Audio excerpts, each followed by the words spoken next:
1, 2, 3, come on. Come on, come on.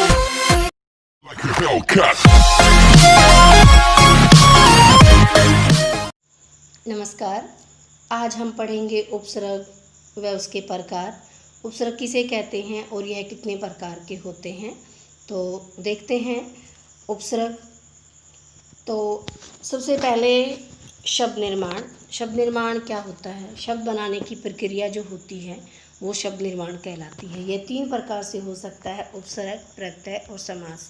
अर्थात इन तीनों के माध्यम से ही हम थोड़े से शब्दों से बहुत सारे शब्द बना सकते हैं। तो सबसे पहले हम जानते हैं उपसर्ग के बारे में। उपसर्ग क्या होते हैं? उपसर्ग लघुतम शब्दांश जो शब्द के प्रारंभ अर्थात शुरू में लगकर नए शब्दों का निर्माण करते हैं वे उपसर्ग कहलाते हैं। अर्थात जो उपसर्ग हैं वह शब्द के आगे लगते हैं और शब्द के आगे लगने से वह हमें अलग अर्थ प्रदान करते हैं, यानी हमें एक नया शब्द और नया अर्थ प्रदान करते हैं। उदाहरण के लिए हमारे पास शब्द है अधर्म और सुपुत्र। धर्म हमारे पास शब्द है, पुत्र शब्द है और इसमें हमने धर्म में उपसर्ग जोड़ रखा है तो हमारा क्या बन गया? अधर्म। इसी प्रकार से सुपुत्र हमारे पास शब्द है और हमने उसमें सु उपसर्ग लगा रखा है और पुत्र हमारा क्या शब्द है, तो क्या बन गया हमारा शब्द? सुपुत्र। इस प्रकार से अलग अलग अर्थ हमें ये प्रदान करते हैं। सु प्लस पुत्र यानी अच्छा पुत्र। यदि हम सु की जगह कु कर दे तो क्या बन जाता है? कुपुत्र बन जाता है, बुरा पुत्र बन जाता है। और कु की जगह हम सिर्फ स कर दें तो स पुत्र बन जाता है, अर्थात पुत्र के साथ। और इसी प्रकार से उपसर्ग प्रकार होते हैं। उपसर्ग 3 प्रकार के होते हैं। सबसे पहले हमारे तत्सम उपसर्ग हैं, उसके बाद हमारे तद्भव यानी हिंदी के उपसर्ग हैं, तीसरा हमारा आगत यानी विदेशी अरबी, फारसी और अंग्रेजी भाषाओं के उपसर्ग हैं। कई बार अंग्रेजी भाषा को चौथे नंबर पर रख दिया जाता है, लेकिन इसको हम चाहे तो चौथे नंबर पर रख सकते हैं या फिर इसी में शामिल कर सकते हैं, क्योंकि जो अंग्रेजी है वो भी हमारी क्या है? आगत भाषा ही है।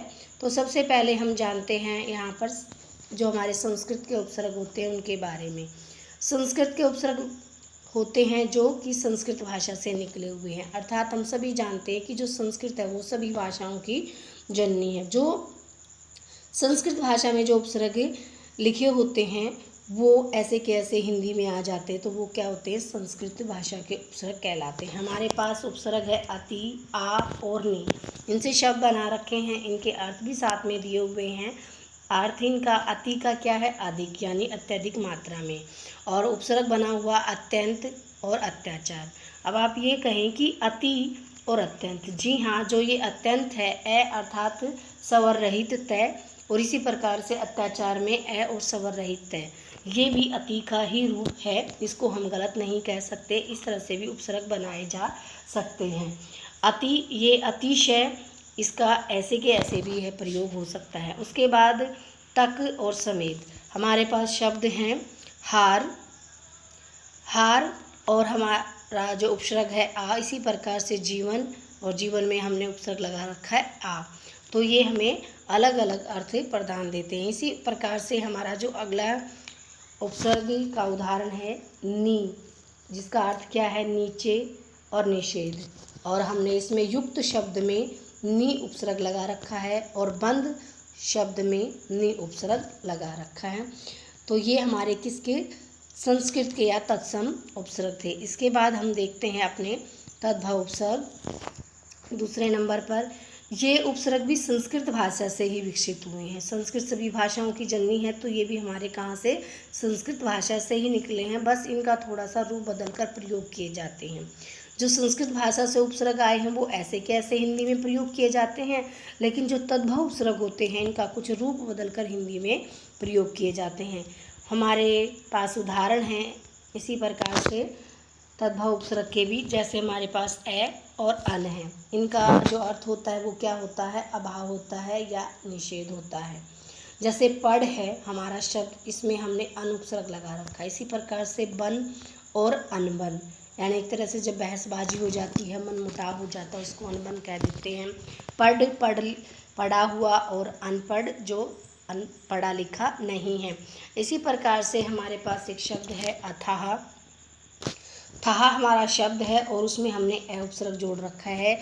अथाह यानी जिसकी गहराई को नापा नहीं जा सकता, जिसकी ताकत का अंदाज़ा नहीं लगाया जा सकता। इसी प्रकार से पर का मतलब होता है दूसरा, ठीक है। तो यहाँ पर इसका जो अर्थ निकलता है दूसरी पीढ़ी में आ जाता है। जैसे परपोता है, परदादा है, परदेसी भी कह सकते हैं हम। अगला जो उदाहरण है हमारा भर का मतलब क्या होता है पूरा। जैसे भरसक कोशिश करना या भरपेट, हम कई बार कह देते पेट भर कर खाया और हम कहते भरपेट खाया। कोशिश की, भरसक कोशिश की। तो इस प्रकार से ये हमें अलग अलग अर्थ प्रदान करते हैं। इसके बाद इसके हमारे कुछ अन्य उदाहरण भी आ जाते हैं। जैसे हमारा अध है, अध से हम अध जला, अध खिला बना सकते हैं। अध हमारा उपसर्ग है, इसमें ये हम शब्दों के आगे लगा सकते हैं। इसी प्रकार से कु का मतलब कुपुत्र हो जाता है, कुकर्म हो जाता है। साथ में हमारा क्या है सुपुत्र हो जाता है, सुमन हो जाता है। मन के साथ हम सु जोड़ दे, सु मतलब अच्छा ही होता है। इसी प्रकार से दु हो जाता है भला है, हम उसमें दु जोड़ दे दुबला हो जाएगा। इसी प्रकार से हमारा चौ है, चौगुना हो जाएगा। और नी भी मैंने आपको बताया था नियुक्त हो जाता है हमारा नियुक्त में। और इसी प्रकार से निबंध। तो ये हमारे क्या थे तद्भव उपसर्ग थे। इसके बाद आता है हमारा जो तीसरे नंबर पर हमारे जो उपसर्ग हैं विदेशी यानी अंग्रेजी भाषाओं से लिए हुए उपसर्ग। विदेशी हमारी जो अंग्रेजी भाषा है, अरबी है, फारसी है, पुर्तगाली है, उर्दू है आदि जो हमारी भाषाएं आती हैं। तो इनके उदाहरण भी है हमारे पास, हम पढ़ते हैं इनके उदाहरण। उपसर्ग में जैसे हमारा हर उपसर्ग है, इसका अर्थ क्या होता है प्रत्येक। वक्त के साथ हमने हर लगा रखा है। घड़ी, और घड़ी के साथ भी हमने क्या हर उपसर्ग जोड़ रखा है। इसी प्रकार से अगला है हमारा खुश, और इसका अर्थ क्या होता है अच्छा। जैसे खुशबू, खुशकिस्मत। इसी प्रकार से अगला उदाहरण हमारा बद मतलब क्या होता है बुरा। तो बदनाम, जो बदनाम है या जिसका समाज में बुरा नाम है। बदकिस्मत, बुरी किस्मत। खुशकिस्मत और जो बदकिस्मत है वो एक दूसरे के विलोम शब्द का भी काम कर रहे हैं। तो यह शब्द के आगे लगकर हमें क्या है अलग अलग अर्थ प्रदान कर रहे हैं। इसी के साथ हमारा जैसे बै है, बै का मतलब क्या होता है के साथ। जैसे बनाम हो गया, तो यहाँ पर क्या हो गया बनाम यानी नाम के साथ। बखूबी, खूबी के साथ। यदि हम इसको बे कर दें, बेनाम अर्थात जिसका कोई नाम नहीं है। बेशक, जिस पर शक नहीं किया जा सकता। तो एक मतलब मात्रा से ही कितना अर्थ बदल रहा है देखिए।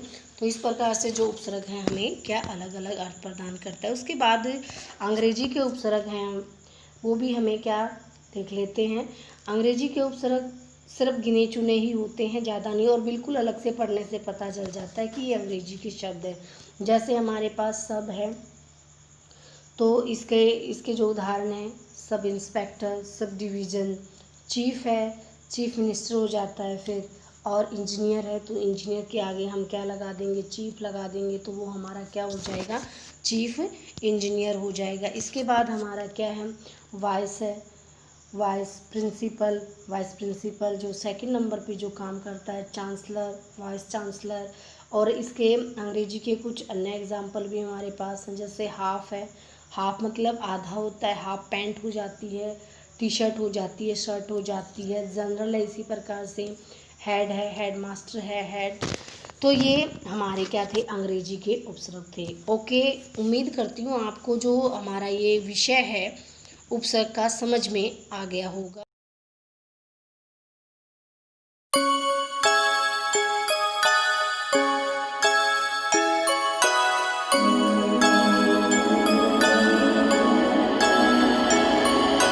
थार में तारे आए पैर जटिए करें